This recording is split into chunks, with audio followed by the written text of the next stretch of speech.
What does Joplin need to do to work on this? Collectively, I think I'm going to talk to a group of individuals. Collectively, I don't think racism will ever be actually addressed and solved without legitimate relationship. So if Joplin collectively can commit to, I'm going to have a relationship with someone across racial, ethnic, economic, whatever kind of line, and a kind of relationship to where I can develop a sense of humanity and dignity for in someone else. So for me to look at someone who is a Muslim per se and have and develop a relationship with the Muslim to where now I see this one as a human with dignity and a life, that helps me see all with dignity. So that's one thing I think we can be a lot better at listening. That's not something we do well right now, is listen. As communities, we just suck at listening. Somehow we've developed this fear that I'll get contaminated by listening to someone who disagrees with me. And it's like, I think listening will go a long way. And not just listening for the sake of arguing, but listening to understand and develop empathy. Even if I don't agree with someone, at least I can empathize and see things through their lens. I think those things help and will go a long way. And then learn to have a dialogue. Let's talk with each other about this thing without cussing each other out and calling one Hitler and calling the other a hater of America and all of those things. I find it hard to think you care about me.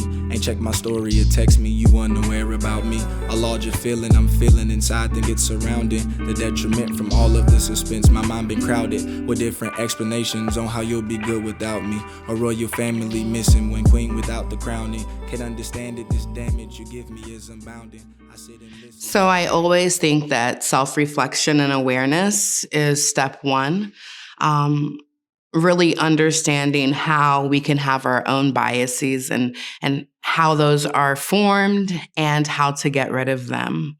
So I want people to understand their own personal influence and also how they can shift towards positive impact with their influence.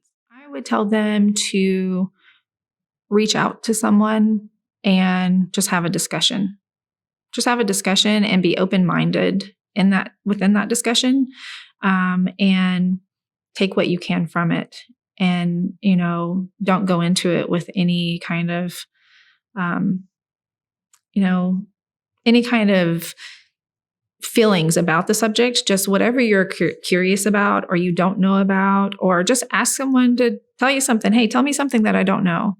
That's something that I like to ask people all the time. Tell me something about your culture. Tell me something about your growing up that, no one knows, or that, I might not know.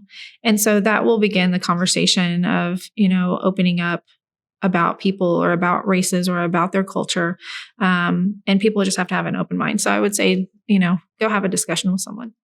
I would say the one thing to do is to be purposed in your action, and purpose in your action toward differing perspectives than yourself.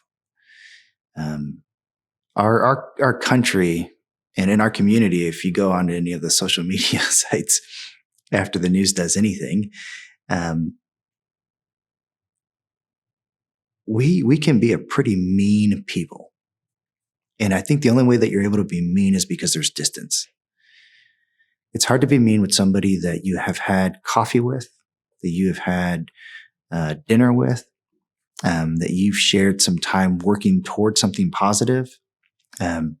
So go volunteer at the Big Brothers Big Sisters. Go find a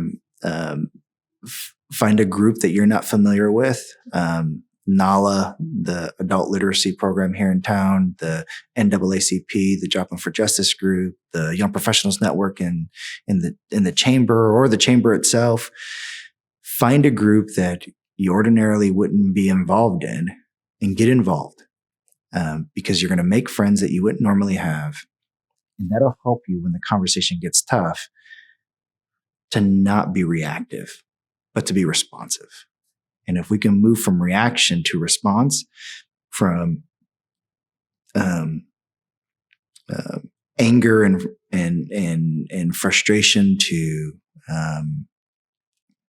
grace and love, I think that would help them in that journey. It'll help us as a community for sure. I think proximity is absolutely essential. So for someone just starting out in the race conversation, I'd say you've got to develop consistent proximity with someone across the racial lines. I think it's absolutely ignorant and dangerous to develop a framework and a philosophy and opinions about racial issues separate of someone of another race. I'd never want to enter into the discussion regarding a woman's experience in America and how to make it better without actually being around women and hearing from them. So definitely proximity. I think when you're close to someone and when you're in a relationship with someone, you learn, you get stories that trump facts, or facts, not facts. You get stories that trump statistics. That's what I'm going for. You get personal experience. This becomes personalized to where it's no longer Ahmaud Arbery out there, or Breonna Taylor out there, but it's my friend right here. And I think there's legitimate progress that can be done in proximity. I think a lot of damage could be done, or someone could make a lot of mistakes by sitting on their hands waiting to do the big thing out there. I'm gonna defeat racism out there. What are you gonna do? I don't know. But it's like when I have a friend, when I have one person, I know I can do right by that one person. And I might not have defeated racism out there, but I know I killed racism, at least in this relationship. And maybe that starts a domino effect to where racism out there does get killed as a result of this one victory I have in this relationship. So definitely proximity would be the one thing I'd say is essential. Get close to someone of another race. I think I'd tell them to speak up and speak out. Because too many times we sit on the sidelines waiting for somebody else to do it. It doesn't matter what race you are. It does not matter. You need to. White people can speak out against it. Black people can speak out against it. Everybody can speak out against wrongdoing. And that's all it takes, is to stand up and speak out. And I get it. I have a business, so I get it. With the backlash, I might get this. And you may. But in the bigger picture, what's more important? Staying in your little corner, in your little bubble and pretending like nothing's happening, or that kind of thing, or taking a stand. And that's probably what I would say. It's take a stand and speak up, speak out, and do something. Do something. I feel like a few local organizations people can try to get involved with. There is a local NAACP chapter that they can get involved with. There's also the Emancipation Park Day celebration. We have a committee. We usually meet. Right now we're not because of COVID, but we are involved in all kinds of different things. We work with a lot of other organizations. And like I said, being part of the Easttown Mural Project, that was great because there were all kinds of people that came together for that.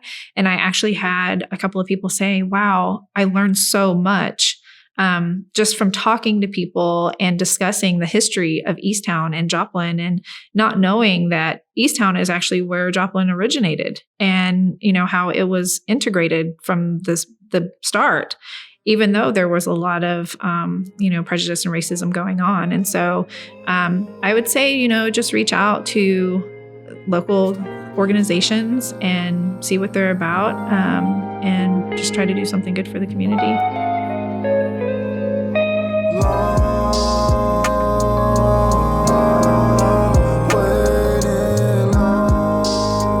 First of all, that we're still here and the virus didn't wipe us all out. But secondly is that we've done the work. We've had the tough conversations. I see a lot of conversations and a lot of events around race turn violent. And I think that they do that because when people get uncomfortable, they tend to revert back to what's comfortable for them. And sometimes it's anger and that's violence. And I think if this surrounding community, if we can just push through that and realize that we're going to be uncomfortable talking about this. We all have our own personal histories and our own biases that we're bringing to the conversation, but we still got to have the conversation. This is tough. We got to work through it. We got to get through it, and we got to push beyond it. Because what I'm finding out is when we do that and we get to know one another on a personal level, it changes everything. And if you're just looking at me as a Black man rather than a man, or you're looking at me as an African American rather than just an American, I think that starts a problem. Keenan Cortez, a man, an American, a military veteran, a hardworking father, a husband that's been married to the same woman for a very long time, a grandpa, a civic leader in the community, a servant to this community. That's how I want to be seen. I don't want to be seen as a Black man. I just want to be a man. I want to see the biggest party, like all summer. Like every week we should be celebrating, because we have so much going on right now in 2020. Nobody ever had a clue. Yeah, it's a lot. It's a lot. It's a lot for our kids to be going through. It's a lot for adults. It's just a lot. And I'm hoping next year, summer, soon as heck, we'll start in spring. Soon spring hits until fall, we should be having a block party on every block in Joplin. Just a gathering of everybody. And we have plenty of square miles in Joplin. I think we have 34, 35. We need to be celebrating. We need to be celebrating that we've overcome something. So I'm hoping by that time next year, we will have some policy changes. We will have some economical changes, because that's a lot of hidden racism there is in the economic system, the disparity on the salaries and the positions and having to mark the box. And I digress because we were talking about a celebration, but I just remembered some of that. So I'm sorry for digressing, but those are important issues that need to be changed. I would hope, I'd hope we'd be celebrating some of the things that happened in 2020 with regard to the response to the injustices that we saw, that we'd be able to celebrate a year removed. Our community is still engaged and moving forward. We have a number of organizations in the community that are working together and or working in the same direction, even if we're not in tandem together. I think about what the Chamber is doing and what the Joplin for Justice group is doing and what Unity in the Community is doing and what the NAACP is doing. I think about what the faith community is doing and the business community outside of the Chamber. Sometimes we're doing that together and sometimes we're not, but we're actually pointed in the same direction. And that's something that I would hope we would celebrate, that we would celebrate. Maybe we're not where we want to be, but we're a year further down the road from where we were. And that's something really great. And if we can just make that incremental positive step forward, every year, in 20 years, this community will be vastly different. tangibly, I would hope that we would celebrate, having our city adopt a proclamation that essentially says everybody who's in Joplin belongs in Joplin, which is a really interesting thing. It's not some social agenda. It's not some,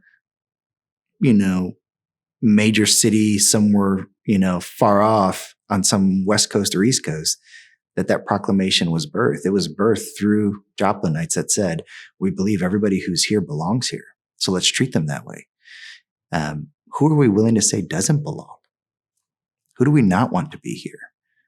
To which I don't think we would say anybody. So that's what I would hope we would celebrate or be celebrating. In 2021, I hope to see more events that unite the community, and more education to educate all different races. I mean, it's not just a one race issue. It's across all races. And so I think that in 2021, if there could be events, education, classes that are held, or meetings or discussions to discuss, why these things are not right and what's been going on for so long, and educate people, because there are a lot of people that if they don't live it, they don't understand it, and they don't know that it's happening. And as I said earlier, out of sight, out of mind, people, if you're not having to experience it, then you don't realize how bad it is, or that it is even happening. And so I do feel like with everything that's happened with George Floyd and everyone else that has had something bad happen to them or a family member, I feel like that's coming to the light now because of, people being able to sit still and people being able to see it, and, cell phones and people recording things, body cams and things like that. So hopefully, that kind of stuff ends and we get to come together more and unite more and educate each other.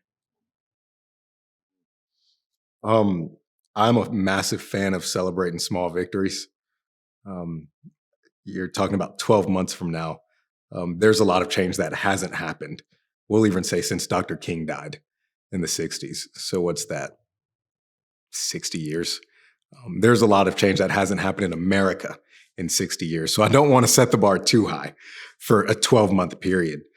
So 12 months from now, I'd love to be celebrating the fact that we started, the fact that collectively we embraced one another through Joplin for Justice, through the EDI at the chamber, through the local church, and whatever other initiatives there are out there in this great city of hustle where everybody's doing something.